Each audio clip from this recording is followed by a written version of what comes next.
nós podemos ver algumas reações ou algumas manifestações clínicas relacionadas com os medicamentos. O AS, o AINE e os antibióticos estão muito relacionados com urticária e angioedema. Já os AINEs e os inibidores da ECA com angioedema. A anafilaxia normalmente é causada por antibióticos, relaxantes musculares, erupção morbiliforme pelos antibióticos, o eritema fixo, tetraciclina e AINES, e o eritema multiforme, a síndrome de Stevens-Johnson, assim como a necrólise epidérmica tóxica, está relacionado à administração de sulfas, AINES e anticonvulsivantes. A grande maioria das vezes, o tratamento das reações alérgicas a medicamentos é feito com antihistamínicos ou com corticoides, além de alguns fármacos que são sintomáticos, como por exemplo os beta-2 agonistas. Como nós vimos nessa aula, também as reações tóxicas aos medicamentos podem acontecer por interações medicamentosas, e essas interações medicamentosas podem ser do tipo farmacocinético ou podem ser do tipo farmacodinâmico. E quando elas são farmacocinéticas, elas podem agir em qualquer fase da farmacocinética. Por exemplo, os fármacos podem agir na absorção dos medicamentos, que é o que acontece, por exemplo, quando a ranitidina aumenta a absorção do triazolam. O triazolam é um benzodiazepínico, como nós sabemos, ele é depressor do sistema nervoso central. O aumento da sua absorção irá aumentar muito provavelmente as chances de produzir um efeito tóxico. Já a colestiramina vai reduzir a absorção do propranolol, então não vai produzir uma reação tóxica, uma reação adversa, mas irá reduzir os seus efeitos farmacológicos. Eles também podem agir na distribuição, que é o que acontece, por exemplo, com a varfarina, quando interage com o ácido valproico. Varfarina e ácido valproico, eles interagem de forma a competir pelo mesmo local de ligação às proteínas plasmáticas, sendo que o ácido valproico tem uma afinidade maior pelas proteínas do que a própria varfarina. A varfarina vai ser deslocada, vai aumentar os níveis plasmáticos de varfarina, aumentando assim a chance de hemorragia. Uma outra interação importante é quando o etanol induz o metabolismo do paracetamol. Como nós vimos, o paracetamol produz uma substância tóxica, um metabólito tóxico, um metabólito hepatotóxico. Então, quando etanol e paracetamol são administrados juntos, existe uma chance maior de hepatotoxicidade induzida pelo paracetamol.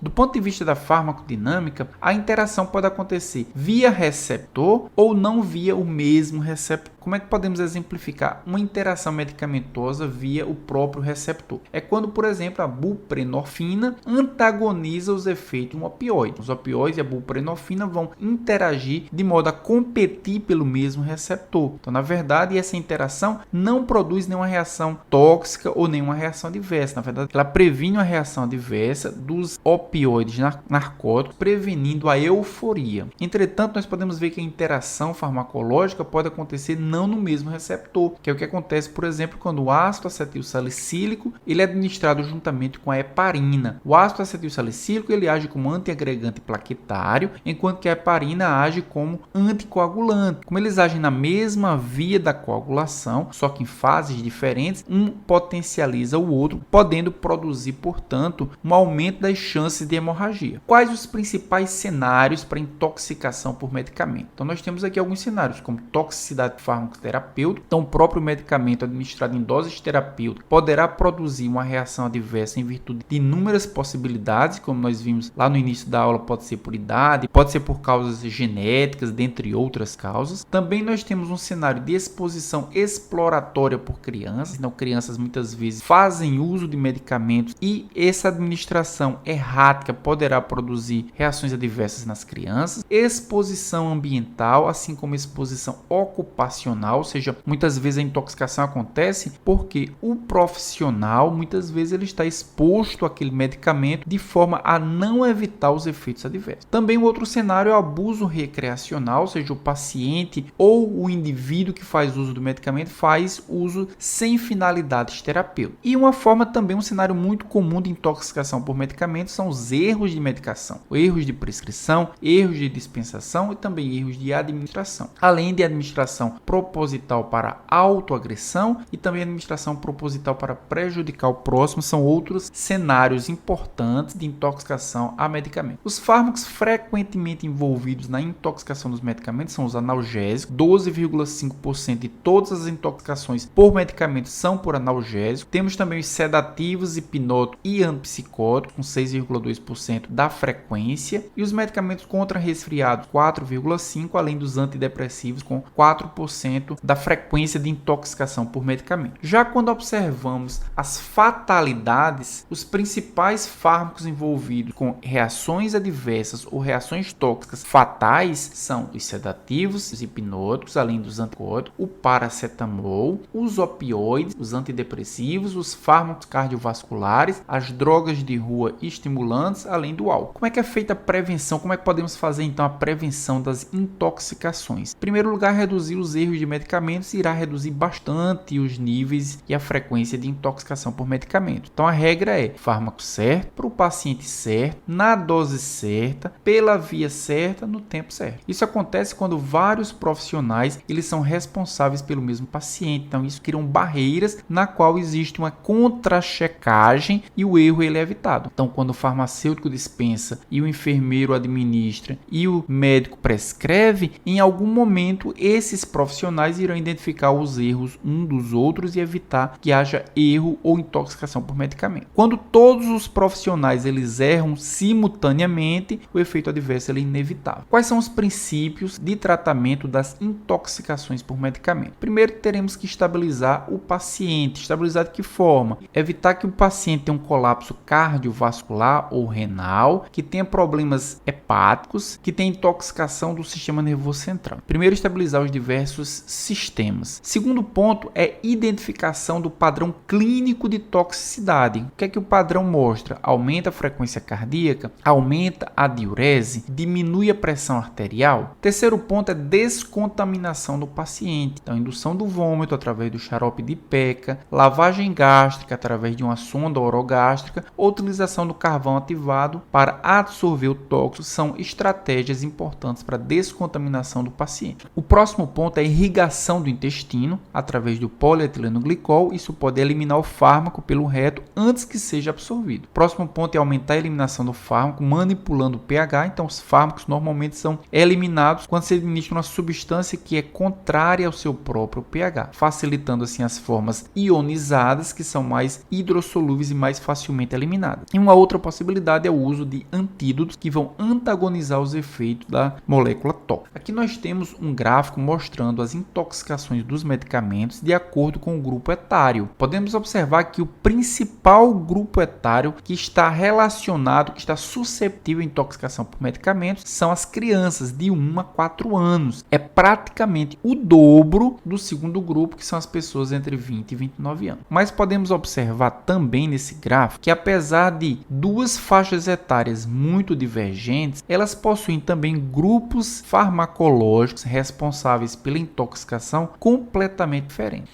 O principal grupo farmacológico responsável pela intoxicação em crianças de 1 a 4 anos são os fármacos que agem no sistema respiratório, enquanto que o principal grupo farmacológico que está envolvido com a intoxicação em adultos jovens de 20 a 29 anos são os fármacos que agem no sistema nervoso central. Nesse outro gráfico podemos observar também quais são as circunstâncias da ação terapêutica ou tóxica dos medicamentos envolvidos com a intoxicação. A principal razão para a intoxicação são as tentativas de suicídio, e a principal classe farmacológica envolvida com as tentativas de suicídio são os fármacos utilizados para tratar doenças do sistema nervoso central. Então é aquela faixa de 20 a 29 anos. Também os acidentes individuais é uma forma também bastante frequente, a segunda, na verdade, principal forma de intoxicação de medicamentos, e aqui nós temos uma distribuição bem equitativa com fármacos do sistema nervoso central, com fármacos hormonais e fármacos do sistema respiratório, além de outros fármacos como as principais classes envolvidas nesse tipo de intoxicação. Aqui nós podemos ver o algoritmo de Naranjo.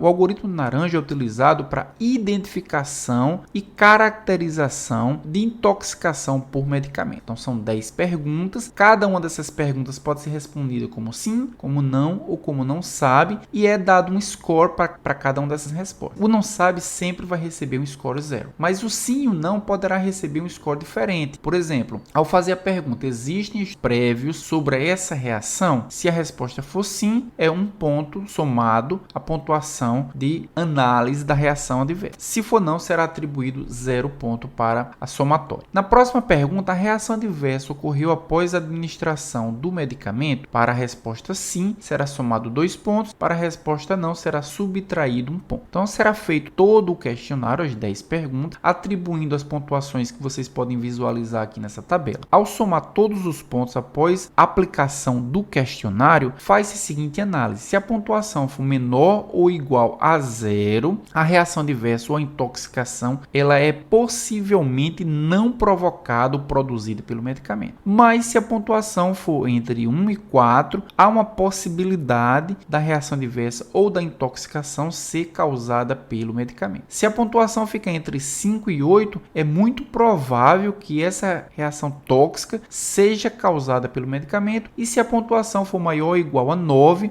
realmente está comprovada que essa reação adversa, que essa intoxicação, ela tem como causa o medicamento utilizado. Então essas foram as referências dessa videoaula, foram os princípios de farmacologia do Golan, além do Farmacologia Ilustrada e também do Manual de Farmacologia Terapêutica do Goodman. Se você gostou dessa videoaula e quiser baixar o vídeo e também a apresentação, você pode ir em apoia.se/farmaco.Sérgio ou no patreon.com/farmaco.Sérgio e assinar um dos planos de apoio do canal. Ao aderir a algum dos planos do apoia.se e também do Patreon, além de você estar contribuindo com o canal, você também estará adquirindo um material de excelente qualidade e também terá direito à continuação dessa aula com a resolução desse caso clínico, que utilizará o algoritmo de Naranjo como a aplicação do conhecimento adquirido nessa videoaula. Para todos aqueles que quiserem me seguir nas redes sociais, no Instagram eu sou